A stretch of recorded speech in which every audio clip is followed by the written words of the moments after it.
Hello mga kaparot, no? Magandang araw po o gabi po sa inyo, no? Dito po, no?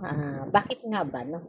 Kayo nagkita, no? Ang pagkikita po kasi ninyo ay hindi basta pagkikita lang, no? Parang meron pong espesyal na atensyon. Kasi alam niya po, no? Alam niya sa sarili niya na hindi ka lang basta tao na biglang dumating sa buhay niya, no? Alam niya yung reason, no? Na napaka-special po, no? Ng pagdating mo sa kanya noong panahon, no? Na kailangan niya ng kausap, kailangan niya, no? Ng mga taong susuporta sa kanya. Nandun ka po, no? Bigla kang dumating. Kaya ito po, no? Yung energy na to ay nagpapakita po, no? Na talagang ganyan ka po ka-special sa kanya. No? Kaya hindi kanya maaaring kalimutan. No? Hindi po dahil marami pong nangyari sa connection ninyo o nung time na parang nag-iisa po siya, nalulungkot, no? Doon niya nakita ang presensya mo, yung pagmamahal mo, no? At naging special po sa kanya 'yon, no? Kaya dito po, no, yan yung dahilan, no? Kaya kahit nagkalayo kayo, no, kahit na hindi kayo nagkikita ngayon, no, naiisip ka pa rin po niya, no?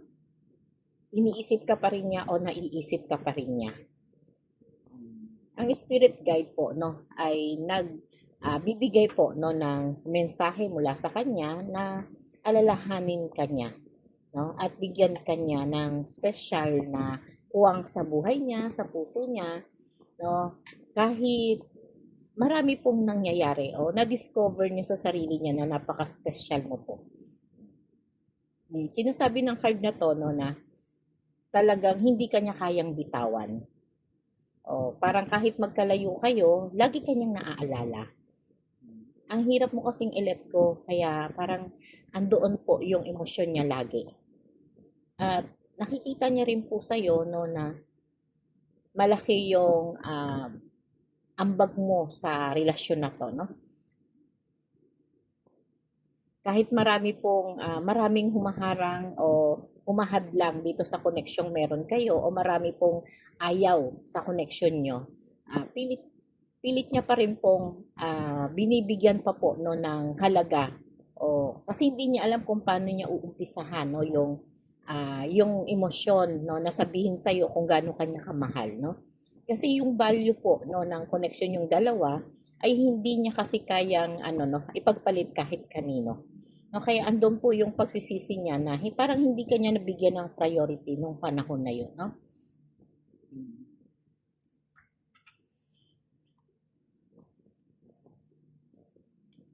Dito po, no, ang laki po ng pagsisisi niya kasi parang hindi niya kasi naibigay sa iyo yung tamang panahon, tamang oras, no, na naging kayo, no? Parang kinukulang ka po, no, doon sa atensyon, pagmamahal, no? Kaya sobrang laki po ng pagsisisi na ginawa niya po sa buhay niya, no, na parang napabayaan ka niya, no?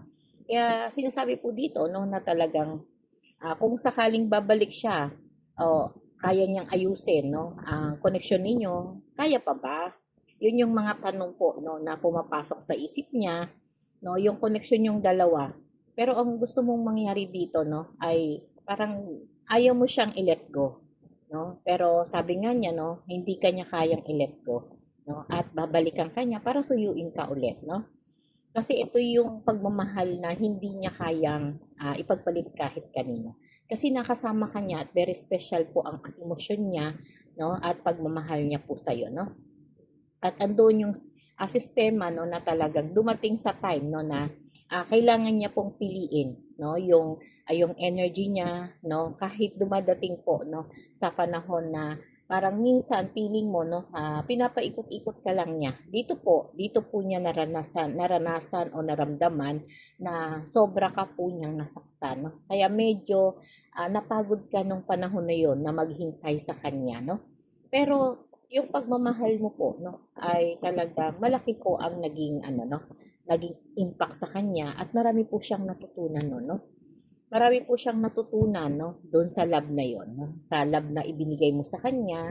Pero kahit napapagod ka po, no, andun pa rin po, no, yung pagmamahal na kaya mong ibigay o ipakita sa kanya. no? Kaya dito po, no, sinasabi pa rin po ng ating baraha o ng energy na 'to, 'no, na kaya kanyang hintayin, ha? At yung paghihintay niya para ipakita po kung gaano ka ka-love niya, kung gaano ka niya kamahal, 'no? Pero hinahanda niya pa rin po, 'no, yung, mga consequence, 'no, na kung dumating ka o hindi ka dumating, 'no, doon po siya, nagbibigay ng pinakaimportanteng emosyon, 'no, pagdating dito sa connection yung dalawa, 'no? Kaya ngayon po 'no, parang tahimik lang, 'no. Kasi 'yun yung reason 'no, kung bakit, tahimik lang po at kalmado lang po ang energy niya o at ang energy mo 'no. Sabi nga kasi parang hindi niya rin kayang i-let go ang energy na meron po kayo, ang connection na meron po kayo 'no. At dito po 'no, siyempre andun po yung respeto niya sa relationship niyo at sa, connection na meron kayo 'no, at may mga plano po siya na puwedeng gawin 'no. Gusto niya pong makipagkita sa'yo, gusto niya pong, ipakita sa'yo kung gaano 'no, kung gaano ka niya kamahal 'no. At dito po sa puso niya, sabi nga po niya 'no, dito sa puso niya, handa po siyang magkaroon ng new beginning 'no. At nahihirapan talaga siyang, bitawan ka.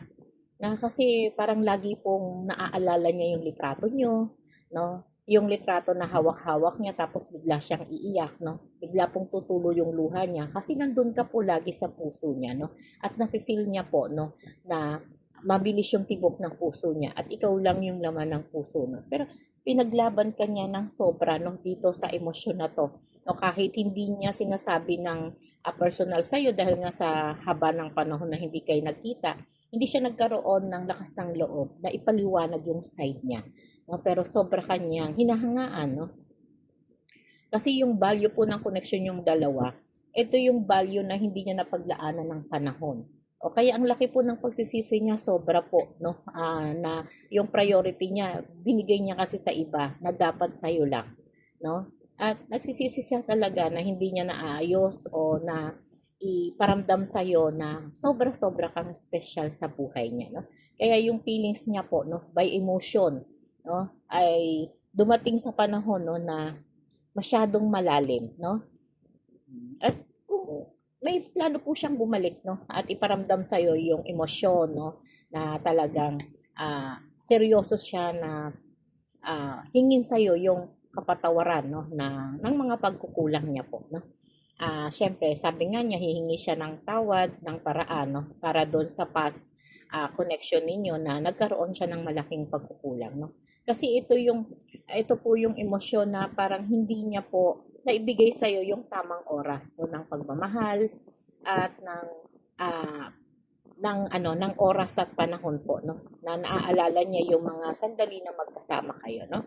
At dun niya po nalaman na ikaw yung true love niya 'no. Ikaw talaga ang nag-iisa sa buhay niya, ikaw lang po 'no. Sabi nga, ang true love niya ay nakita niya na, pero parang pinalagpas niya po ito 'no. Kaya malaki po yung naging pagsisisi at malaki po yung naging ambag 'no, na, yung connection na 'to 'no, parang oh, ni-let go ka niya kaya parang dun po nahihirapan siya 'no, na ibigay po yung katotohanan na kahit di kayo nagkikita, ikaw pa din po yung, ginagawa niyang motivation para, pagandahin ang buhay niya 'no. At ngayon medyo successful na po siya 'no, dahil talagang pinagsikapan niya yon para sa'yo 'no. Kaya handa na po siyang bumalik at handa na rin po siyang magkaroon ng connection para sa'yo 'no. Kaya ikaw hahantayin mo naman po yon yung power of love 'no.